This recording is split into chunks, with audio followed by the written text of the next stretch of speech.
things going on the racing front? You're up to about 4 wins this year, aren't you? Yeah, it's a bit quiet because we had a big clear out, find some horses from lovely homes, and we had to get new horses because a lot of the horses have done the winning, and they get to a certain point as handicappers in the UK, they can't do any more and they're getting older.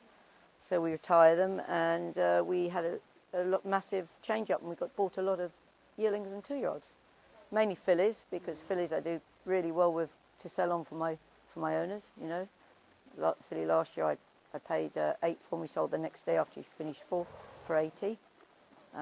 We just recently sold another filly for 200,000. Bought as a foal for 35.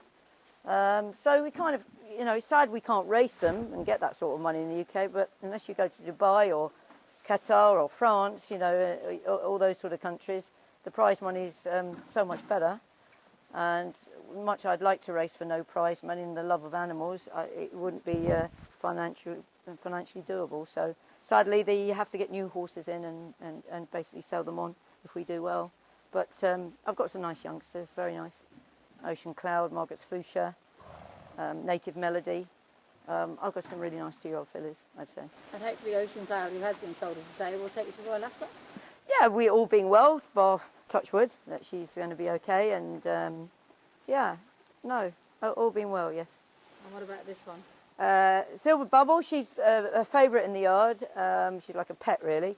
She's been placed a few times, and hopefully she'll go to Yarmouth and Brighton and places like. She's been placed at Brighton. She's just a fun horse, syndicate horse actually, fun horse. You still got your racing club? Yeah, we've still got the racing club. They've got a horse that's called Grey Art, 2 grey horses, and Silver Nightingale, 2-year-old. So look forward to this summer. It's a long season, you know. It's still early doors. And the operation in France, you've just got a couple in training there that you own? Yes, I kind of, Anne-Sophie Crombert is my trainer. I set her up sort of like to get her going 6 years ago, about 5 years ago actually. And she's ended up the second year, she trained a listed winner. She's done marvellously well. She trained me plenty of winners. I've still got Ellie Den with her. I'm looking to buy one in Deauville sales for her, this coming sales. And I've got one with Nicole Colley, who we all know about, Dubai. He's got Vasco da Gama, French-bred horse with me, for me and my owners. I'm in a syndicate with them, and you know, anybody that doesn't really want horses to race in England, they have horses in France, and we have a lot of fun over there. Deauville being one of them in August, you know, it's great fun. It's great fun, it's supposed to be, and also the prize money's better than you get the breeders' premiums still? You get breeders' premiums, prize money's great, they put it up to 80% for 2-year-olds. It's just, Amy Murphy's gone over there to take a few, and I got her a yard over there. She's with Madame Badel, because that's the first yard Anne-Sophie was in. Now Anne-Sophie's done so well in France as a trainer, she went and bought her own yard. It took her 3 years, it took me 23 years. Good on her. And tell us a bit about this place, because it's got a really rich history, but you've done an awful lot to it. Yeah, it's I kind of gutted the house and made it modern and contemporary. The stables need redoing. There's a lot of work we've done here. It's 300 years old. We've put rubber down for the horses to walk around. We put a fountain in, put new gates in everywhere and fencing. But I've been here, I think I've been here about 18 years, something like that. I bought it from Julia and John Fielding, and it was called Harrington Stables originally, but there were so many, Darrell Holland trains in Harrington Stables as well, Court Stables, and there's a Harrington house, and it drove me completely insane, and the postman, that we all got the wrong address. So one of my owners bought the plaque from Royal Ascot memorabilia, the race Queen Alexandra Stakes, which I won back in '87 on Sprowston Boy, and with that I renamed the stable. The first year I was here, called the Queen Alexandra Stables. And even though training here is tough, you know how tough it is. So it's very, yeah. You always keep going. Yeah, they say I'm a survivor. David Ellsworth would tell you that. I'm a good old survivor.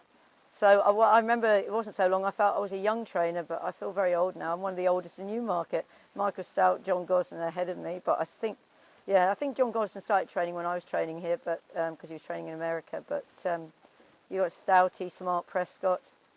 I think there's very few. I think there's only those two. So Bin Saror? Did he start after? No, he started mid-90s actually. Oh, did he? Probably after you. Yeah, you're right, absolutely. Bin Saror, he's a lovely man, he is. He's the only trainer that's ever helped me saddle up. He's very kind. He's a good soul. And what's so tough at the moment? Prize money staff? Staff, I don't have a problem. I've got some lovely people here who work for me. My head girl's with me 22 years. I've got some young people. I like to think on a Saturday morning we have our little youngsters come in, and like an academy I've sort of started here in the morning on a Saturday. Young people, anybody from 10 years up. I've got kids I know. I've got a 15-year-old girl that's working for me at the moment. She works in the morning, goes to school in the afternoon, homeschooling. I've had a couple of girls like that. I've got a few people coming to me. I've got accommodation for my staff. So I encourage young riders here, and my head girl's very good. She used to teach. I've got PJ O'Gorman, Bill O'Gorman's son, as my assistant. So we've got quite a good little team. We don't, because I've always kept small, we haven't really had a massive problem with staff. That's good. We hear a lot about that. And what do you make they announced today? They're cutting 300 races potentially. Good thing, bad thing?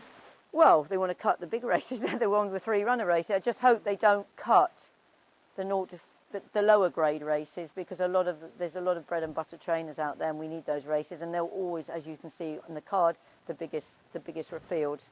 Yeah. But I hear they could be, which would be sad, because you're going to dilute racing to the point that there'd be no runners. There'd be 3-4 runner races. I went to Salisbury yesterday, and I think the biggest field was the lowest grade race, the amateur race, had a full field. The rest of the fields were 5-6 runners, 4, 5, 6 runners.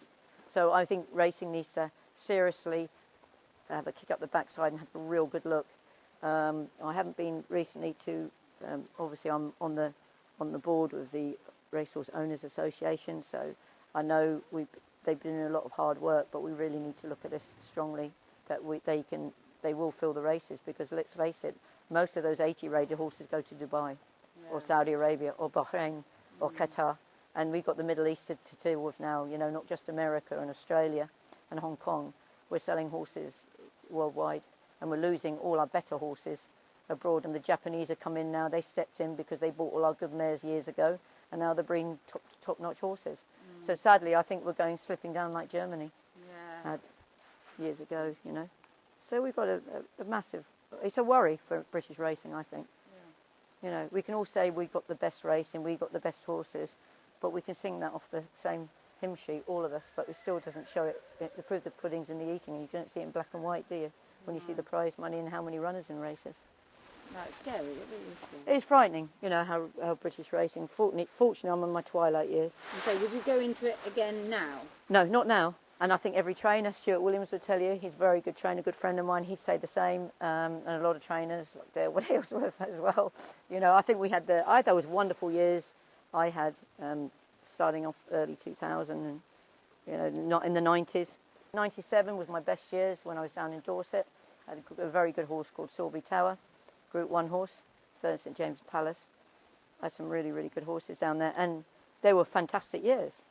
And you've got a lot of young trainers now, and I fear for the young trainers that have come into it, and there's a lot of good ones about, and they're going to find it tough with what you said, as you said earlier, the staff situation as well, because there's not a lot of staff out there, and there's many more trainers and worldwide racing opportunities for staff to go abroad, good riders, and better money. It's all about, at the end of the day, what your wage packet is, isn't it? Yeah, we just had a 30-year-old win the Guineas. There you go. It's fantastic. Yeah. Yeah, fantastic. And see young trainers, And I just hope he has a good future, because it's going to be tough.